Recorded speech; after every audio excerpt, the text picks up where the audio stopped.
Good morning, everyone. Thanks for tuning in to the kickoff episode of Velodyne Lidar's WSS webinar miniseries. My name is Jane Maynard, and I'll be your host today. We only have about 15 minutes, so I'm just going to jump right in here. Now, the WSS in the title of this webinar miniseries references Velodyne's World Safety Summit on Autonomous Technology, our annual Silicon Valley event that takes place every October. Another event also takes place every October, and that event is called Silicon Valley Reinvents the Wheel, and it's put on each year by Western Automotive Journalists. The president of that organization, Charlie Vogelheim, is our featured guest today. For a few years, Velodyne has been sort of joking with Charlie about how we should combine our events because they fit together so perfectly. In fact, last year we asked Charlie to host our 2019 World Safety Summit, which he graciously agreed to do. And of course, we loved having him. So when we started talking to him about hosting again this year, we both decided that going virtual due to COVID-19 put us in a unique position to finally partner up. And so this is the first year both events have come together to bring you the 2020 World Safety Summit virtual. And of course, hosted again by Charlie. So it seemed fitting that we'd kick off this webinar mini-series talking to Charlie about his passion for the auto industry and the role of media in that industry. So now I'd like to introduce you to our featured guest today, Charlie Vogelheim, president of Western Automotive Journalists. Welcome, Charlie. Hey, thank you very much, Jane. Thanks for the nice and kind intro. So yes, we do look forward to working with Velodyne this year on the event. And it's crazy times, and obviously we've had to make some adjustments, both of us, in terms of how we go together and provide good information to the people out there. Agreed, completely. Charlie, we don't have much time, so how about we just dive right into the questions? Sure. All right. To begin with, can you tell us a little bit about yourself and your extensive experience as a journalist covering the auto industry? So I've been involved in the auto industry over 30 years now. It seems surprising even to me. I started many years ago. I was the editor at Kelley Blue Book, and back when it was a book, and before the internet came along. It was a great experience for me to actually see and be involved with the development of the internet. Brought me up to Silicon Valley many times as the internet was first starting out, and that's been 25 years now. It's the anniversary this year, at least for the commercialization of the internet. Did some work with J.D. Power for a number of years, and then several of the enthusiast publications, including both Car and Driver and Road and Track Motor Trend. I have, been blessed, been able to spend a lot of time in the industry, but as a journalist, I would say it's been more organic where I, knew about the industry, knew about what was going on, and then would be asked questions about that, and found, as we did everything at Kelley Blue Book and at J.D. Power, it was all about providing information. It's about getting the information out there so that consumers, drivers, owners, etc., could make good decisions about what car to drive, and again, when we talk about safety, it's interesting going all the way back to the J.D. Power days where safety or reporting on the safety of the vehicle was an important part of the decisioning that consumers made. Mm-hmm. Where did your passion for the auto industry come from? Well, and again, it grew over time. I think, we all can be a little bit passionate about the cars that, we grow up with and things like that. I don't describe myself fully as an enthusiast per se. I'm around so many of them that I pale in comparison to some of them, but I've been passionate about vehicles, about technology, about the industry since I first got involved. So it certainly grew over time and in different ways and in different places. Like, your passion in an auto industry can be directed so many different directions. It can be in motorsports, it can be in lifestyle, it can be in technology, as we're talking about. Mm-hmm.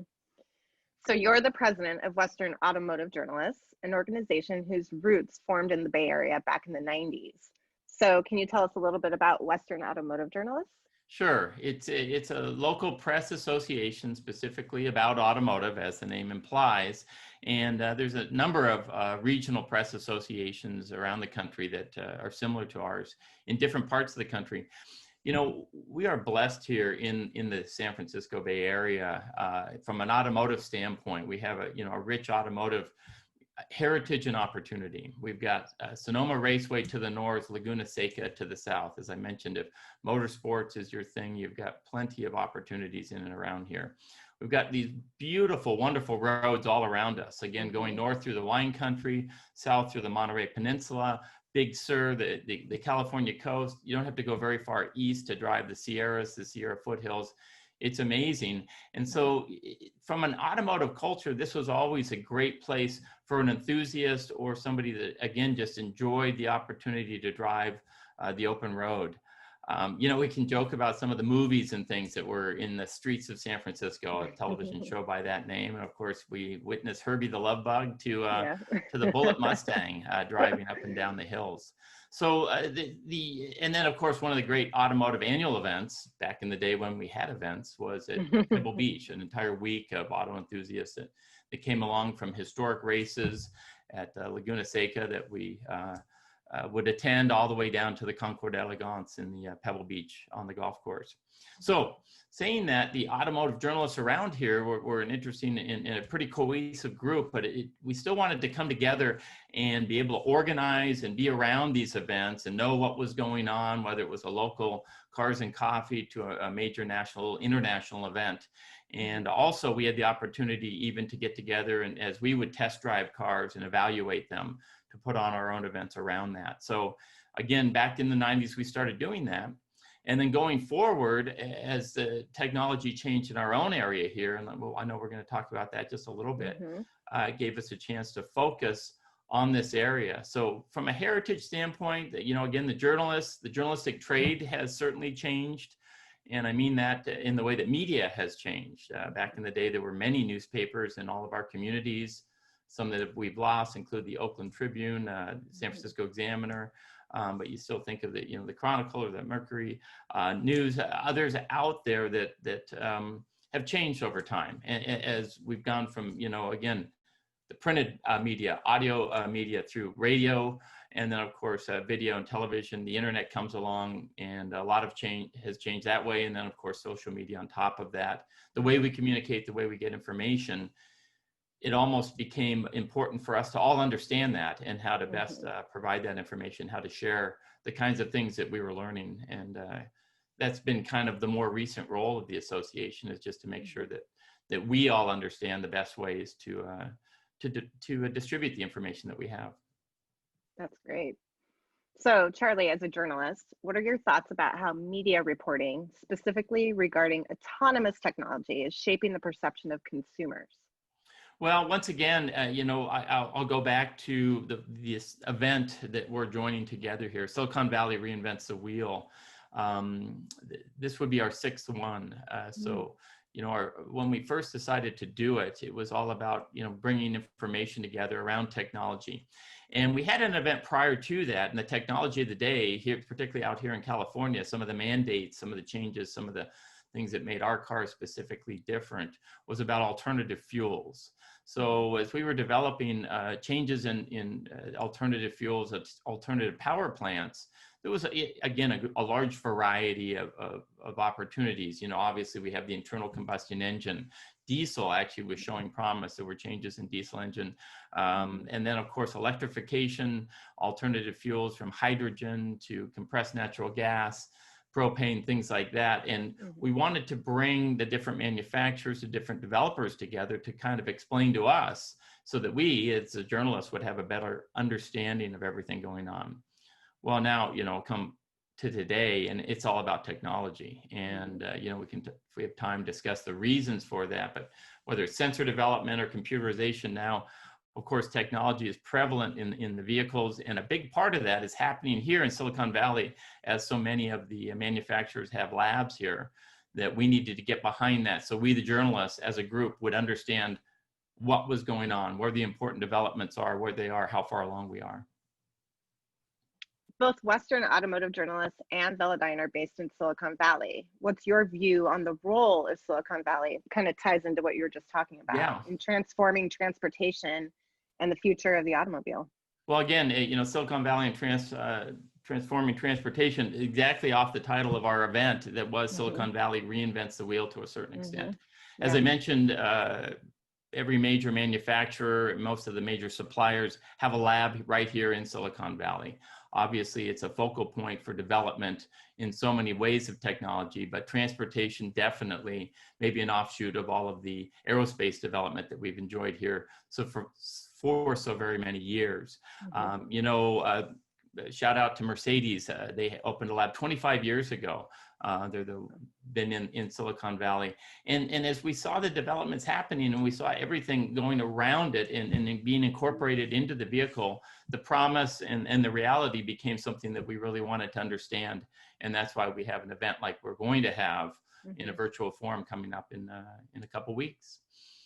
So to that end, can you tell us why you think joining forces with World Safety Summit is a good fit, and I'm happy how to. you see this evolution? Well, again, there's obviously we only have so much time in the day, any one of us, and we're really looking forward. We began talking to Velodyne over the last couple of years, as you've mentioned.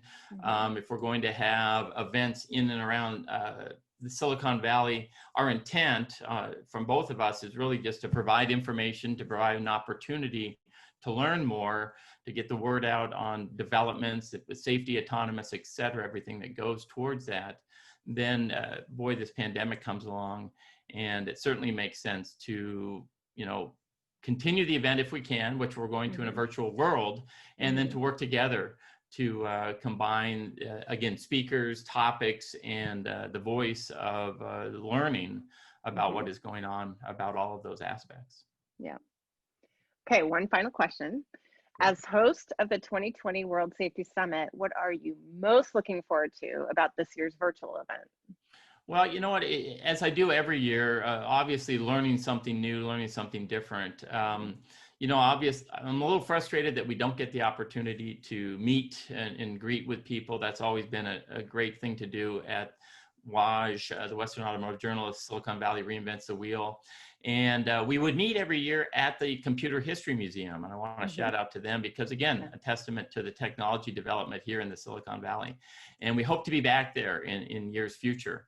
But as we've combined with you at Velodyne, and it'll be a virtual event, look forward to meeting and seeing the people in a virtual world, again, bringing together important information and the latest in technology and where the discussions go. This whole element of development, like any technology has, fits and starts, and you move forward and you learn new things, and it becomes, again, challenging, and then that's the whole part of development is meeting those challenges. So, it's a great event to go deeper and kind of set a baseline for all the great things that we're doing in and around Silicon Valley and beyond. Agreed, 100%. So it looks like our 15 minutes are up. Wow, our timing's perfect, huh? We are unfortunately out of time. And I do want to mention that this webinar episode has been recorded and it will be available to view on Velodyne Lidar's YouTube channel. Now, if you have any questions for Charlie or for Velodyne, you can see right there on the screen contact information for our Senior Marketing Manager, Pam Gauchi, who is managing the World Safety Summit on the Velodyne side, as well as Charlie's contact information, who is managing the event from the Silicon Valley Reinvents the Wheel side. Feel free to reach out and with any questions about the World Safety Summit, about Western Automotive Journalists, or anything regarding autonomous vehicle technology. I want to thank Charlie again for spending this morning with us. Thanks so much, Charlie. And I want to thank all of you, our audience, as well. Be sure to tune in again next week for the next episode of the WSS webinar miniseries leading up to our virtual World Safety Summit on October 22nd. Next week's webinar episode will feature Tara Andringa, Executive Director of Partners for Automated Vehicle Education, otherwise known as PAVE. So if you have 15 minutes to spare, we look forward to seeing you again next week.